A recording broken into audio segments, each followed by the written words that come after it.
జోగి రమేష్ మాజీ ఎమ్మెల్యే, ఇతను కి సాధారణంగా బుద్ధి అనేది ఒకటి ఉంటుంది అనే ఆలోచన లేనటువంటి ఒక వ్యక్తి. బుద్ధి ఉంటే 2 సార్లు ఆంధ్రప్రదేశ్ ముఖ్యమంత్రిగా చేసినటువంటి వ్యక్తి ఇంటి మీదకి దాడికి వెళ్ళడు. 3 సార్లు ముఖ్యమంత్రి చేసినటువంటి వ్యక్తి ఇంటి మీదకి దాడికి వెళ్ళడు. సో అలాంటి బుద్ధి లేనటువంటి ఈ వ్యక్తి రీసెంట్ గా కేసులు ఇరుక్కున్నాడు. ఏది అగ్రిగోల్డ్ భూములు కొట్టేసిన కేసుల్లో ఇరుక్కున్నాడు. ఇతను కుమారుడు, కుటుంబ సభ్యులు, ఫ్యామిలీ సభ్యులు ఎవరు ఇరుక్కున్నారు. సో అది అయిపోయింది కదా. అది అయిపోయిన తర్వాత మరొకసారి ఇతను ఇప్పుడు ముఖ్యమంత్రి చంద్రబాబు నాయుడు ఇంటి మీదకి దాడికి వెళ్ళినటువంటి ఒక సంఘటన ఉంది కాబట్టి దానికి సంబంధించి ఇప్పటికే విచారణ జరుగుతుంది. ఇప్పుడు 2-3 సార్లు పోలీసులు విచారణ పిలిచారు.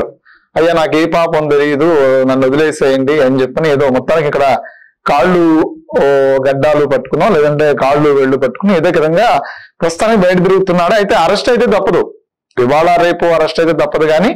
కానీ అరెస్ట్ని తప్పించుకోవడానికి పాపం ఏదో టీడీపీ వాళ్ళతో కలిసి డ్రామాలు ఆడే ప్రయత్నం, లేదంటే నేను మంచోడిని, నేను ఉత్తముణ్ణి, నాకేం తెలియదు, నన్ను క్షమించండి అనే విధంగా టీడీపీ నేతలు పిలవకపోయినా ఊరినే మాట వరుసకి ఆ సామాజిక వర్గాల్లో ఉన్న వ్యక్తుల్ని అలా పిలుస్తారు కాబట్టి అలా పిలిచిన టీడీపీ వాళ్ళు ఉన్నారు అని తెలంగాణ వెళ్ళి హాజరైపోవటం అలాంటి కార్యక్రమాలు చేస్తున్నాడు. సో ఇతను ఎంత చేసినా ఇతనికి బుద్ధి లేదు, ఇతను మారడు అనేది చాలా స్పష్టంగా చెప్పొచ్చు. గౌతు లచ్చన్న ఈయన పాపం 30 ఏళ్ళు కాంగ్రెస్ పార్టీ మీద పోరాటం చేసినటువంటి వ్యక్తి, కాంగ్రెస్ పార్టీ విధానాల్ని పూర్తిగా వ్యతిరేకించిన వ్యక్తి గౌతు లచ్చన్న. ఇదే గౌతు లచ్చన్న గారి విగ్రహ ఆవిష్కరణకు వచ్చి ఆయన ఏం చెప్తున్నాడంటే గౌతు లచ్చన్నకి ఏదో మొత్తం ఏది గౌతు లచ్చన్నకి సంబంధించినటువంటి ఆ విగ్రహ ఆవిష్కరణ జరిగిన సందర్భంలో రాజశేఖర్ రెడ్డి అనే వ్యక్తి గౌతు లచ్చన్నకి అధిక ప్రాధాన్యతను ఏదో ఇచ్చాడు అనేది ఇతను చెప్తున్నటువంటి అంశం. సో ఇతను ఏం చెప్తున్నాడు, మామూలుగా మనం చూసినట్లయితే గౌతు లచ్చన్న కాంగ్రెస్ పార్టీ మీద ఎన్ని సంవత్సరాలు, 30 ఏళ్ళు ఆయన కాంగ్రెస్ పార్టీకి వ్యతిరేకంగా ఆయన వాయిస్ వినిపించారు. కాంగ్రెస్ పార్టీ మీద పోరాడి జైలుకి వెళ్ళినటువంటి వ్యక్తి గౌతు లచ్చన్న. ఇదే గౌతు లచ్చన్న మీద కేసులు పెట్టి జైలుకు పంపించినటువంటి పార్టీ ఏదైనా ఉందంటే అది కాంగ్రెస్ పార్టీ. సుదీర్ఘకాలంలో కాంగ్రెస్ పార్టీలో ఎంపీగా, ఎమ్మెల్యేగా, జడ్పీటీసీగా అనేక పదవులు అనుభవించి పిసిసి అధ్యక్షుడితో పాటు అనేక పదవులు అనిపించి ఇదే కాంగ్రెస్ పార్టీలో 2 సార్లు ముఖ్యమంత్రి అయినటువంటి వాడు రాజశేఖర్ రెడ్డి. ఈ రాజశేఖర్ రెడ్డి గౌతు లచ్చన్నని ఏదో చేశాడు అని, గౌతు లచ్చన్నని ఖ్యాతిని ఏదో కన్నాంతరాలు దాటించారని, గౌతు లచ్చన్న లాంటి ఒక వ్యక్తికి ఎక్కడా లేనటువంటి గౌరవ మర్యాదలు రాజశేఖర్ రెడ్డి, మహానేత రాజశేఖర్ రెడ్డి కల్పించాలని మనాడు డబ్బా కొడతా అంటే అక్కడున్న వాళ్ళందరూ చప్పట్లు కొట్టి చెవులు నిక్కచ్చి అంటున్నారు. అసలు గౌతు లచ్చన్న ఎవరు, గౌతు లచ్చన్న హిస్టరీ ఏంటి, కాంగ్రెస్ పార్టీ మీద పోరాటం చేసిన వ్యక్తి గౌతు లచ్చన్న కాదా, గౌతు లచ్చన్నని రాజశేఖర్ రెడ్డి ఎంత పెద్ద శిఖరాలు ఎక్కించాడు, అదే కాంగ్రెస్ పార్టీ నుంచి వచ్చి ముఖ్యమంత్రి అనే వ్యక్తి గౌతు లచ్చన్నకి అన్ని గౌరవ మర్యాదలు ఇచ్చాడు అంటే అది నిజంగా హాస్యాస్పదం. ఇంటానికి కూడా మినిమం చెప్పేవాడికి ఎలాగో సిగ్గు, శరం, మానవ అభిమానం లేవు, వినా వాళ్ళకైనా ఉండాలి కదా. వాడేది చెప్తే విని చప్పట్లు కొట్టేసే పరిస్థితి ఉంది. సో చూద్దాము. ఇదే గౌతు లచ్చన్న గారి మనవరాలైనటువంటి గౌతు శిరీష, ఆవిడ బయటికి కూడా తిరగకుండా చేశారు వైఎస్ఆర్సీపీ పార్టీ అధికారంలో ఉన్నప్పుడు. ఇదే కాంగ్రెస్ పార్టీలో, ఇదే వైఎస్ఆర్సీపీ కాంగ్రెస్ పార్టీలో ఉన్నటువంటి మంత్రి సిద్రి అప్పలరాజు అని పశువుల శాఖ మంత్రి ఒక అతను ఉండేవాడు, పశు సంవర్ధక శాఖ పశువుల మంత్రి.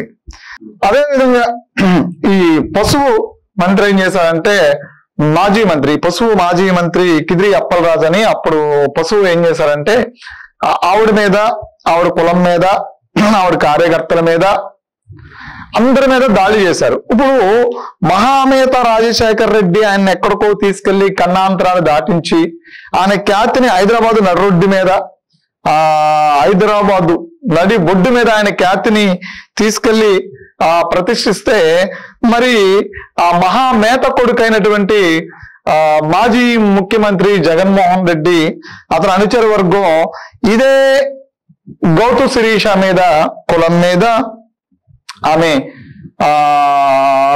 మీద, ఆమె కార్యకర్తల మీద మరి దాడులు ఎందుకు చేశారు?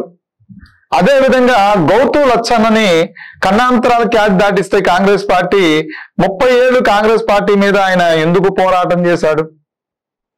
30 ఏళ్ళు కాంగ్రెస్ పార్టీ మీద పోరాటం చేసిన వాడికి అదే కాంగ్రెస్ పార్టీలో ముఖ్యమంత్రి అయినటువంటి మహానేత రాజశేఖర్ రెడ్డి, మహానేత అనుకుంటా, అతను మహానేత అంటారు అనుకుంటా, మహానేత అని రాజశేఖర్ రెడ్డి చనిపోయిన తర్వాత మహానేత అయ్యాడు.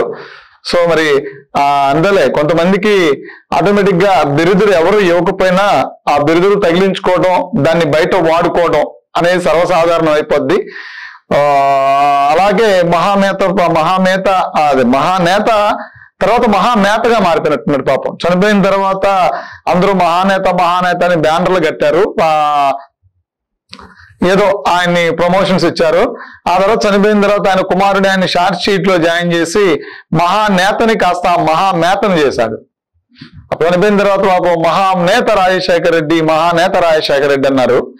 చనిపోయిన తర్వాత ఎప్పుడైతే ఈ సిబిఐ ఈడీ కేసులు బయటకు వచ్చాయో ఆ వెంటనే ఆయన మహానేత కాస్త మహానేత అని తెలిసిపోయింది. సో ఇదే మహానేత రాజశేఖర్ రెడ్డి. కాబట్టి ఆయన ఇప్పుడు ఆ కేసులన్నీ క్లియర్ అయిన దాకా కూడా ఆయన మహానేతగానే పిలవాల్సిన అవసరం అయితే ఉంటుంది. సరే, మహానేత రాజశేఖర్ రెడ్డి, ఈ మహానేత రాజశేఖర్ రెడ్డి కుమారుడైనటువంటి జగన్మోహన్ రెడ్డి గౌతు శిరీష మీద చేసినటువంటి దాడులు, ఏదో పశు కిదిరి అప్పలరాజు చేసినటువంటి దాడుల్ని మరి ఎలా చూడాలి? సో కాబట్టి కొంతమంది చెప్పేవాళ్ళు అలాగే చెప్తుంటారు, వినేవాడు కూడా ప్రశ్నించాల్సిన ఆవశ్యకత ఉంటుంది. ఇలాంటి ఇతను ఒక తాగుబోతు అనేది ఇతనికి ఒక ముద్ర ఉంది ఈ జోగి రమేష్ అనే అతనికి.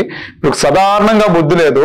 ఈ బుద్ధి లేనివాడు స్టేజ్ ఎక్కి మాట్లాడుతున్నప్పుడు ఇలాంటి వాళ్ళకి కొన్ని చెప్పాలి. ఆ వీడియో కూడా చూడొచ్చు. అతను ఏం చెప్తున్నాడో, మహానేత రాజశేఖర్ రెడ్డి గురించి ఏం చెప్తున్నాడో, గౌతు లచ్చన్న గురించి ఏం చెప్తున్నాడో ఒకసారి వీడియో కూడా ప్లే చేస్తాము, అది కూడా చూడొచ్చు.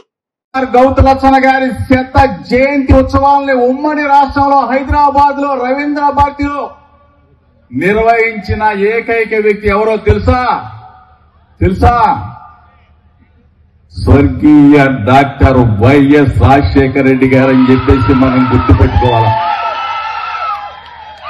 లచ్చన్న గారిని గుర్తుపెట్టుకొని, లచ్చన్న గారు ఏ పార్టీలో ఉన్నాడని చూడాల, లచ్చన్న గారు జాతీయ నాయకుడని గుర్తించిన ఏకైక ముఖ్యమంత్రి ఆనాటి ముఖ్యమంత్రి వైఎస్ రాజశేఖర రెడ్డి గారు అని చెప్పేసి మనం చెప్పుకోవాలి. శత జయంతి ఉత్సవాలని హైదరాబాద్ లో రవీంద్ర భారతి నడిబొడ్డులో జరిపిన మహనీయుడు. నిజంగా అటువంటి లచ్చన్న గారు మనవాడు, మన జాతి ముద్దుబిడ్డ. ఆయన మన జాతికే ముద్దుబిడ్డ కాదు, అందరూ రాజకీయ నాయకులు, అందరూ పార్టీల వాళ్ళు, ప్రతి ఒక్కళ్ళు కూడా లచ్చన్న గారు మావాడే అని అనుకుంటాడు.